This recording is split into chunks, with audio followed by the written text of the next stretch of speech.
Nous allons donc étudier cette suite arithmético-géométrique, puisqu'elle est de la forme un plus 1 égale a un plus b, avec a égale 2 et b égale moins 1.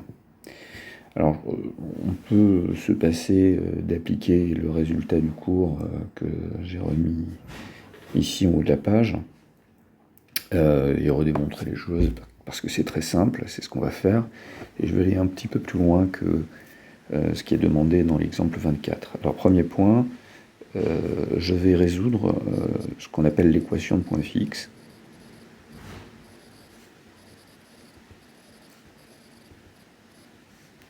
C'est-à-dire ici, je remplace un plus 1 et un par r. Et donc je résous r égale 2r moins 1.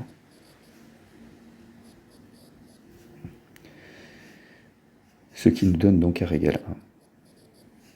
Ce qui correspond à l'énoncé, enfin, on va retrouver ce 1 dans l'énoncé de l'exercice. Ensuite, on va montrer que la suite Vn égale un moins r, c'est-à-dire un moins 1 est géométrique. Donc pour ça, on va simplement écrire Vn plus 1 en fonction de Vn, et ça apparaîtra. Donc Vn plus 1, c'est un plus 1 moins 1. C'est donc 2un moins 1 moins 1. C'est donc 2un moins 2. C'est donc 2 facteurs de un moins 1. C'est donc 2Vn. Donc ceci montre que la suite Vn est géométrique de raison 2. Le premier terme, V0, qui est égal à U0 moins 1. Alors au passage, remarquons que U0 est un réel fixé. On ne connaît pas sa valeur exacte, mais on sait qu'elle est fixée et qu'elle est donnée par l'énoncé. Donc, par propriété,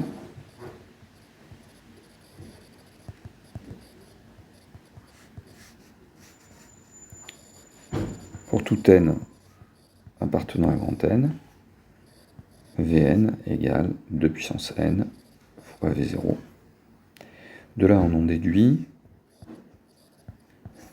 une expression de un. Donc j'ai un moins 1 qui est égal à 2 puissance n, V0 qui est égal à U0 moins 1. D'accord? Donc j'ai dit un moins 1 égale 2 puissance n V0. Et donc un égale 2 puissance n U0 moins 1 plus 1.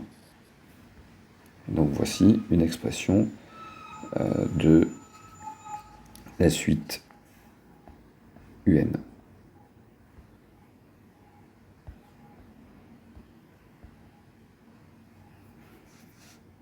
Donc c'est un des premiers points qu'on voulait avoir.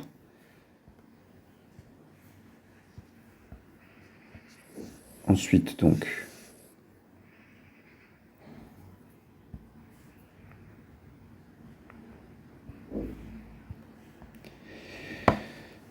on va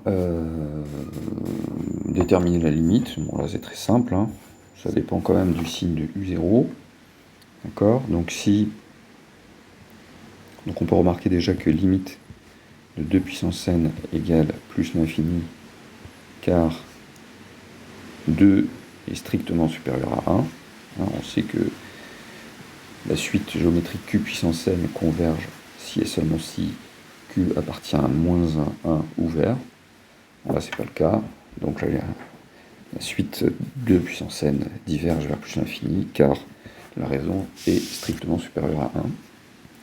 Ensuite, donc le premier cas, c'est si U0 est strictement supérieur à 1, alors U0 moins 1 est strictement positif.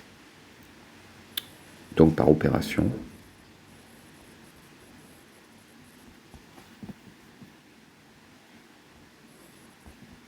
limite de n égale plus l'infini.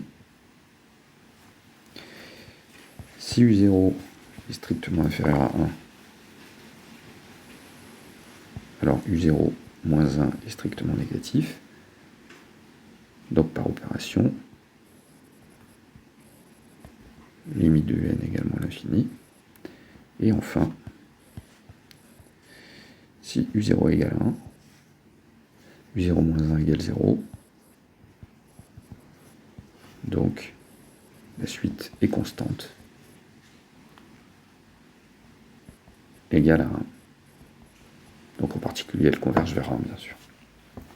Donc, ça, c'est le deuxième résultat qui nous intéresse. Et enfin, on va calculer la somme. Donc, quel que soit n appartenant à grand N, Sn égale la somme des uk, de k égale 0 à n. C'est donc égal à, on reprend notre formule, donc u0 moins 1 ne dépend pas de k, donc je peux le sortir de la somme, c'est une constante, fois somme de k égale 0 à n de 2 puissance k, donc là c'est la somme des termes d'une suite géométrique, plus somme de k égale 0 à n de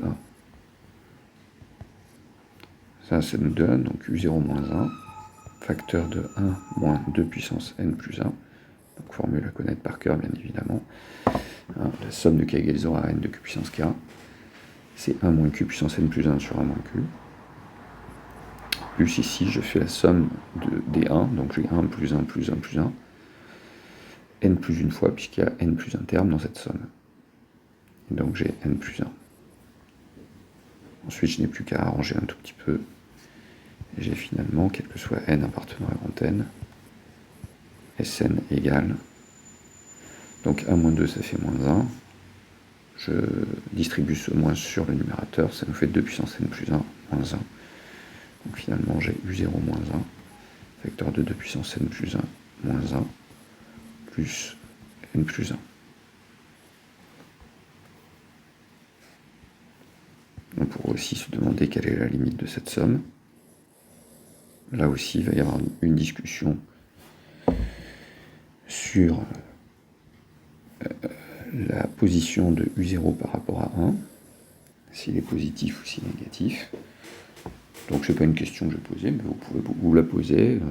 Effectivement, là, on doit comparer la croissance de 2 puissance n plus 1 et de n plus 1. On sait bien que 2 puissance n plus 1 va aller plus vite que n plus 1. Donc il faut essayer de l'exprimer en factorisant par ce qui domine, c'est-à-dire 2 puissance n plus 1, par exemple. Mais je vous laisse faire cet exercice.